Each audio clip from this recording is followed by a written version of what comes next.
안녕하십니까. 더도 말고 덜도 말고 오늘만 같아라. 추석날입니다. 손조들이 그렇게 만족해 하셨던 추석날입니다. 송국근의 혼술 한가위 인사드리겠습니다.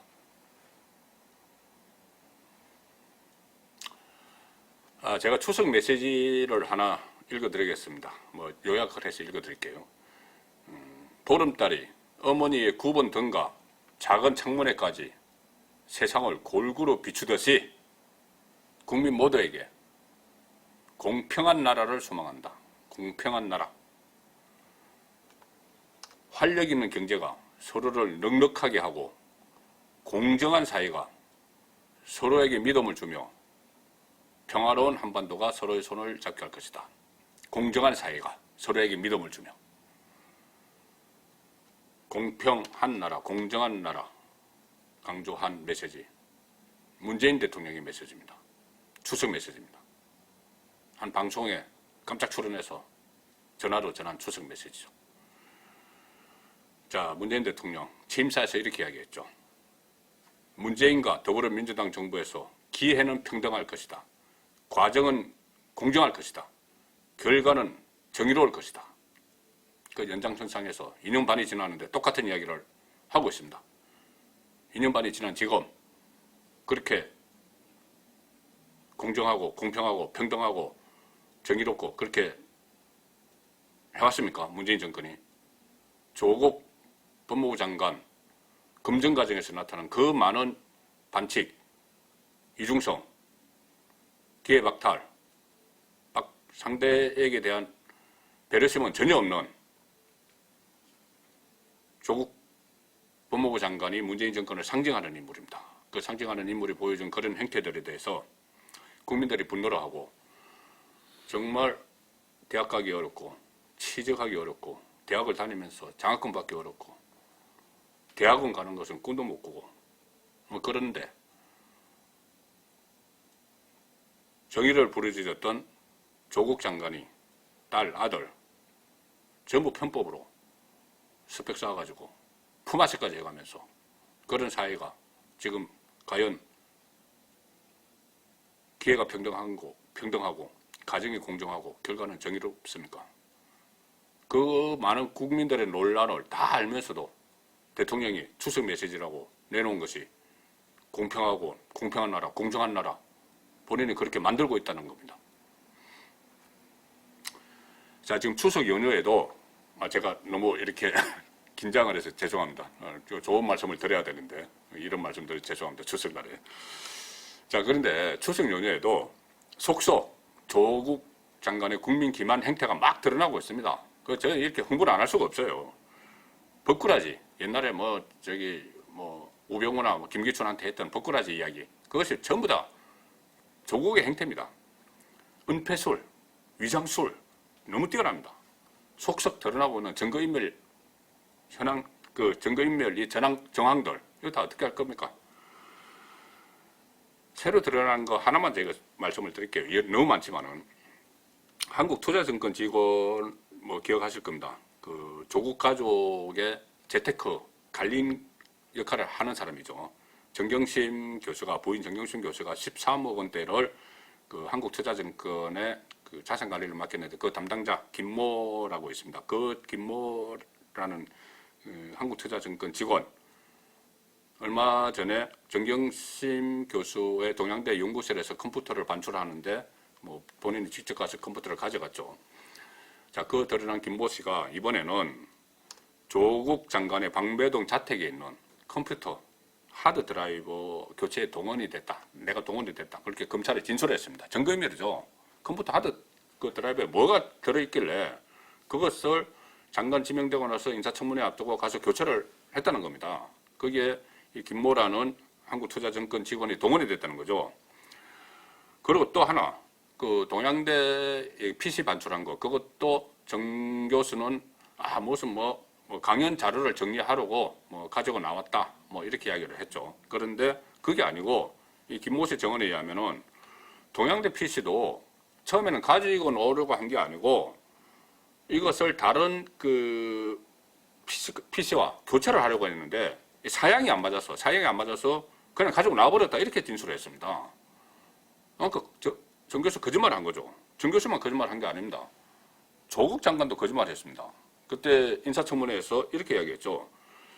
아내가 몸이 좋지 않은 상태라서 정권사 직원이 좀 운전을 하고, 그리고 정권사 직원이 그러니까는 정 교수 말처럼 강연 자료 정리하려고 집으로 가져가기 위해서 상태로 정권사 직원이 운전을 하고 서울로 가져갔고, 그 아내는 부산 시댁으로 갔다 이렇게 이야기했는데, 그 다음에 또 부산 시댁 간 거 아니고 두세 번 더 번거지 쓰고 변장을까지 해가면서 연구실 가서, 동양대 교수 연구실 가서 자료 빼놓고, 그거 다 저기 사진으로 나왔지 않습니까? 그런데 이게 연구실 들락거리면서 손으로도 막 서로 반출을 하고 했는데, 아내가 몸이 좋지 않은 상태라서 정거사 직원이 운전을 해서 그것을 가져갔다. 근데 그게 아니고 드라이버를 교체를 하려고 한 거죠. 교체 시도를 하려고 한 건데, 그거를 마치 아내 말처럼 뭐 강연 자료 정리하려고 가져갔다, 이렇게 거짓말 한 겁니다. 자, 이 법무가 지금 거짓말 투성입니다. 거짓말 투성이고, 여기다 지금 조국 법무장관은 추석 연휴 중에도 계속 이 수사를 받고 있는데, 이 수사를 받기 위한 법망을 피하려고 뭐 검찰 개혁을 빙자를 해서 검찰을 막 손대고 있습니다. 자기를 수사하는 검찰을 손대고 있습니다. 제일 처음에 법무장관 되고 나서 1호 지시가 검찰 개혁 추진 지원단을 구성하라, 이렇게 하고 자기가 아주 가까운 사람을 단장으로 앉혔죠. 두 번째 지시가 검찰의 직접 수사 축소 같은 검찰 제도 개선 방안을 또 강구하라, 이렇게 또 지시를 합니다. 이게 뭐냐면은 결국은 특수부 없애자는 겁니다. 본인을 수사하고 있는 이 검찰 특수부는 어떤 정치적인 사안에 대해서 인지 수사를 많이 하죠. 그 검찰 특수부를 없애자는 겁니다. 없애거나 축소하자는 건데, 지금 본인이 특수부 수사를 받고 있습니다. 그런데 그 특수부를 무력화시키겠다는 이야기죠. 이것은 저는 정말 눈 가리고 아웅하는 식으로 국민을 우습게 하는 행동이라고 보는데, 지금 청와대 참모들도 국민을 좀 바보 취급하는 그런 행동들이 잇따르고 있습니다. 제가 며칠 전에 송국근의 혼설에서 말씀드린 적이 있죠. 국가기록원이 있는, 전직 대통령 기록원이 있는데, 거기서 국가기록원에서 172억 원의 국민 혈세를 들여서 문재인 홀로 개별 기록원을 만들려고 한다. 제가 말씀드린 적이 있습니다. 그러니까 이것을 무슨 의도가 있는 거 아니냐. 도대체 5년 동안 국정 운영을 어떻게 하려고 하기에 그것을 다 따로 보관하려고 하느냐. 이런 논란이 일어나니까, 그리고 또 국가기록원에서 운영하는 전직 대통령 기록관이 있는데 왜 이것을 하려고 하느냐. 문재인 타운 만들려고 하는 거냐. 이런 이야기가 나오니까는 청와대 대변인은 뭐라고 했냐면은, 문재인 대통령이 그 보도를 보고 불같이 화를 내면서 백지화를 지시했다. 지고지순한 문재인 대통령이라는 이야기죠.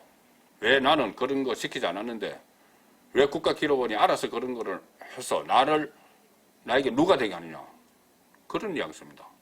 세상에 이런 일을 문재인 국가기록원을 부산에다가 하려고 하는데, 문재인 대통령 고향 부산에다가 지으려고 하는데, 그런 일을 대통령이 몰래 국가기록원에서 170여 원 예산을 들이고 30몇 원 당장 내는 예산에 편성을 하고, 대통령에게 보고도 안 하고, 직접이든 간접적이든 보고도 안 하고 그렇게 했다. 그래서 대통령이 나중에 알고 왜 나를 위해서 그렇게 하느냐. 불같이 화를 냈다. 믿겨집니까?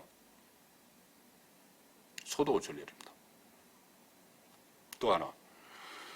자, 조국을 임명을 할지, 조국을 법무부 장관에 임명할지 여부를 놓고 동남아 3개국 국빈 방문하고, 참 국빈 방문하고도 참 낯뜨거운 일들이 있었습니다. 대통령 부인이 대통령보다 먼저 앞장서서 의기양양하게 걸어가면서 한송객들에게 손 흔들고, 비행기 탈 때도 먼저 부인이 쫙 올라가고 대통령 뒤따라가고, 어쨌든 그런 해외 여유를 갔다 와서 조국을 임명할까 말까 잠을 설치며 고민을 했다. 이 청와대 이야기입니다. 잠을 설치며 고민했다. 그런데 조국 장관은 일찌감치 기자간담회 인사청문회 끝나고 여당 법사위원들한테 막 전화를 해서 도와줘서 고맙다. 되든 안 되든 이야기했지만 본인 다 된다고 다 기팀 받았습니다. 그 상태에서 다 결정하기로 다 저기 밀어붙이기로 해놓고 국민 의견 무시하고 밀어붙이기로 해놓고 잠을 설치며 고민했다. 다시 제가 읽어드리겠습니다. 문재인 대통령 취임사. 문재인과 더불어민주당 정부에서 기회는 평등할 것입니다. 과정은 공정할 것입니다. 결과는 정의로울 것입니다. 과연 평등하고 공정하고 정의로운 나라가 됐습니까? 더 심하게 이야기하면 이명박, 박근혜 정부 때보다 더 살기 좋고 정의로운 나라가 됐습니까? 한가위 날, 추석날 너무 무거운 말씀을 드려서 정말 죄송하지만 우리 차례상 민심이란 게 있죠. 추석 민심. 우리 가족 친지들이 다 모여 앉아서 이야기를 여러 가지 이야기도 하고 뭐 가정사도 이야기하고 뭐 결혼 이야기도 하고 자녀 이야기도 하고 하지만 결국은 마지막에는 나라 걱정을 다 하게 됩니다. 정치 이야기하는 게 아니고 나라 걱정하는 거죠. 나라 걱정하실 분이 올 추석에는 더 많으실 것 같아서 제가 문재인 대통령의 추석 메시지를 풀어봤습니다. 과연 추석 메시지대로 공정하고 공평한 나라가 됐는지 한번 같이 저와 함께 생각을 해주시기 바랍니다. 추석 명절 나머지 연휴 잘 보내십시오. 고맙습니다.